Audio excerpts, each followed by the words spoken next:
Welcome back to the channel where I watch movies without knowing the runtime and count how many times I check my phone or my watch to see if a movie's gas or ass. This is Pocket Watch Reviews, Mission Impossible, The Final Reckoning. Like and subscribe and follow me at Pocket Watch Reviews on TikTok. I've officially made my first post on there, so definitely check it out. I'm going to be posting more movie content on there, probably like movie rankings and things like that. I know this movie's called The Final Reckoning, but what are the odds this is actually the final Mission Impossible movie? I honestly feel like there's a good chance Tom Cruise keeps making these movies till he's dead. I can already imagine the crazy jumping out of planes and stunt sequences he's going to be doing when he's 90. And if he's able to do this for much longer, the Church of Scientology might know something we don't.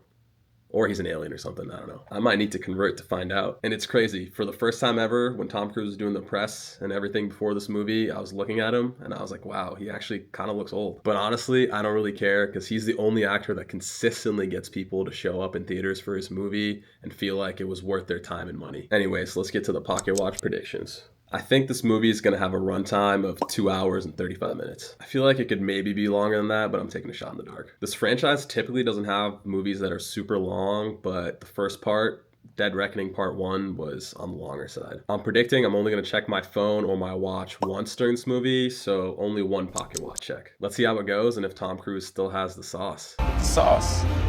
The sauce is forever. What's the over-under on how many baddies show up for Ethan Hunt in this movie? I'm going to set the line at 2.5 because we already know Haley Atwell's in this and Pom Klementieff, so we just need one more surprise appearance to hit the over. I'm definitely taking the over. All right, off to the movie. We come to this place for magic. We come to AMC theaters to laugh, to cry.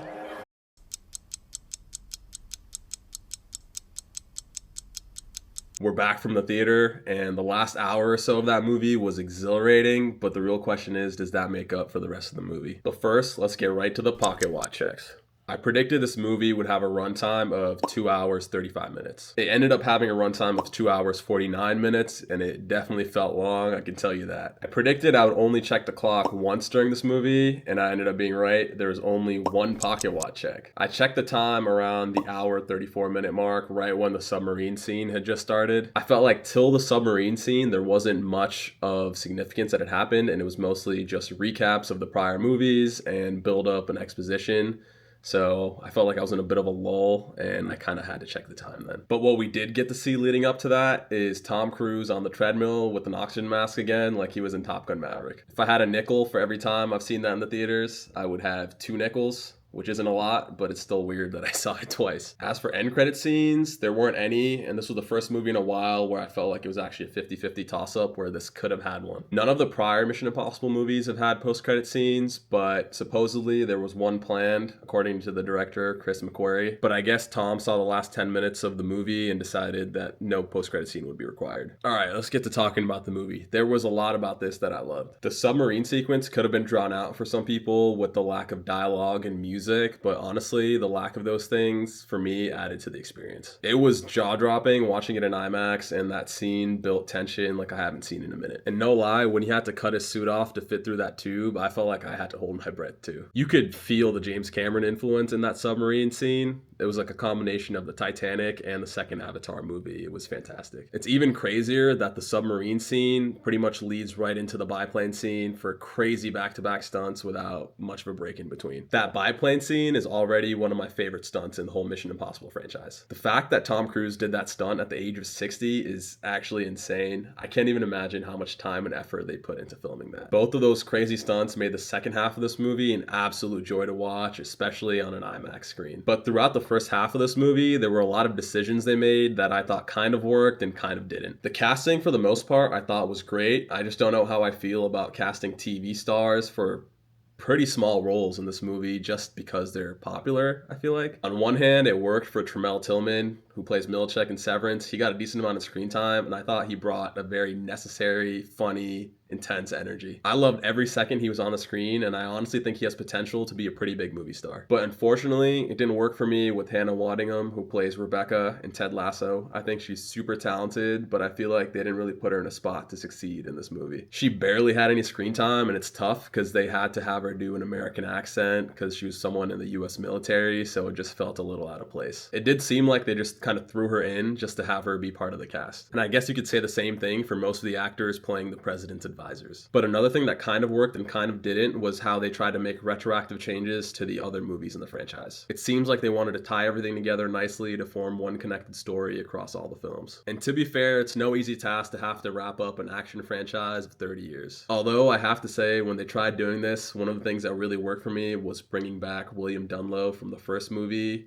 and having him in this to bookend the franchise. I feel like both him and his wife brought the heart to the back half of this movie. But everything else, it seemed like they went out of their way to do fan service and tie things together. I've seen a lot of other creators talking about this movie and saying how it's essentially the Avengers Endgame of action movie franchises. I have to say I agree, and I can definitely see the similarities. Both these movies have some of the best scenes in their respective franchises, but they also have corresponding lulls and nostalgia bait. And that brings me to the biggest problem I have with The Final Reckoning. It's primarily the self-referential nature of this movie. It insists upon itself. What does that even mean? It takes forever getting in, and you spend like 6.5 hours, and then, I can't even get through, I can't even finish a movie. And the excessive bloat. I really felt the drag there big time. Man, what a drag. The director, Chris McQuarrie, supposedly knew this would be a huge undertaking, and instead of trying to cram it into 1 2-hour movie, he opted to split it up into 2 parts from the beginning. And I think the second movie, The Final Reckoning, suffered big time because of that decision. The first half of this movie was basically flashbacks that we had just seen in the movie that came before it. And I get it, they probably wanted to be mindful of people who are coming to watch this movie without having seen the prior movie or any Mission Impossible movies in the past.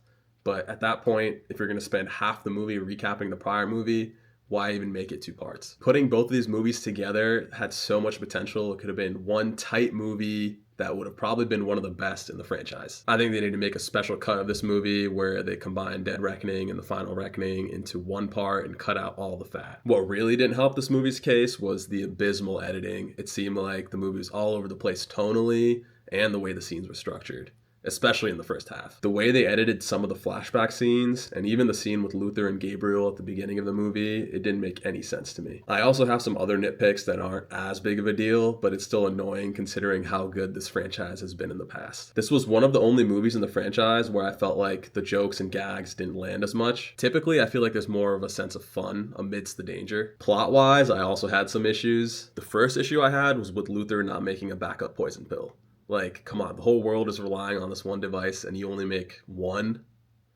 But I get it. He was having some health issues before and probably didn't expect to be, The other thing that was pretty unfulfilling was surrounding the key. The whole first movie revolves around them getting 2 halves of this key to unlock the entity. But then halfway through the movie, we find out that the Russians already have a backup. They don't even show how they got the backup. They just claim that they have one. And for me, that felt like it undermined the whole plot of the first movie and honestly made Ilsa's death in the last movie feel like it was for nothing. And speaking of Ilsa, it's kind of crazy that Ethan was fully into her, kissing her on the bridge, whatever, and then she dies, and then just like that, fully on the Grace train. I guess it's like Jay-Z said. Both Rebecca Ferguson and Haley Atwell are great, but it doesn't change the fact that it was still a pretty unsatisfying way for Ilsa to go, especially with all the history they had, just to get a clear out ISO for Grace. Oh, and that actually reminds me, for the over-under on the amount of baddie appearances during this movie, the line was set at 2.5, and unfortunately, it looks like the under hit because it was only Palm and Haley Atwell. No surprise appearances. I guess Hannah Waddingham could have counted, but I feel like she didn't get enough playtime to count her fairly. All in all, regardless of the issues this movie had, I feel like the ending pulled more than its share of the weight. And it's only been a week since the movies came out, and it's almost hitting $250 million in worldwide box office, which is pretty insane. I feel like Tom Cruise and even James Cameron, those guys are the kings of getting people into the theaters. I highly recommend going to the theaters to watch this. If you haven't already, please do not wait for streaming. The stunts in this movie won't hit the same unless you're watching it on IMAX or the biggest screen near you. The bigger the screen, the bigger the experience. Tell me when to stop.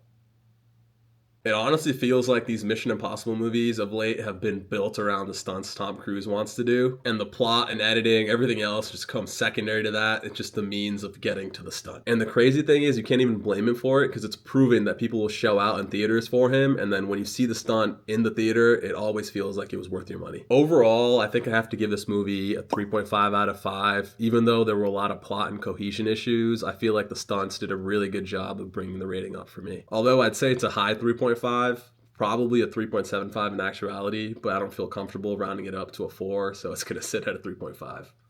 Sorry, Tom. I guess the most impossible... Oh my god, I can't speak. I guess the most impossible mission of all was perfectly wrapping up a 30-year-old franchise. Oh, that was so cheesy.